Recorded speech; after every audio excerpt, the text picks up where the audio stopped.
అమ్మా, బావని లోపల తీసుకెళ్లి భోజనం పెట్టు. ఎవరొచ్చారు? అల్లుడు వచ్చాడే.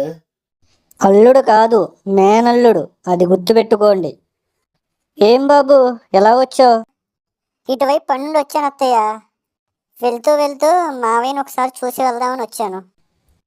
ఇంతకీ నువ్వు ఇప్పుడు ఏం చేస్తున్నావు? చదువు పూర్తయిపోయింది, జాబ్ కోసం చూస్తున్నా. రోడ్ల మీద తిరుగుతున్నావన్నమాట. సరే మావయ్య, నాకు పని ఉంది, నేను వెళ్ళొస్తాను. ఏం బావా గలగా ఉన్నావు? మా అమ్మ తిట్టిందని బాధపడుతున్నావా? అదేం లేదే, ఉద్యోగం లేని ప్రతి మగవాడిని సమాజం చులకనగానే చూస్తుంది. అవన్నీ పట్టించుకుంటూ పోతే మనం బతకలేం. బావా, మా అమ్మ మా మావయ్యకి ఇచ్చి పెళ్లి చేయాలని చూస్తుంది. నువ్వు వచ్చి మా అమ్మతో త్వరగా మాట్లాడు బావా. నాకు కొంచెం టైం ఇవ్వవే, వచ్చి మాట్లాడతాను.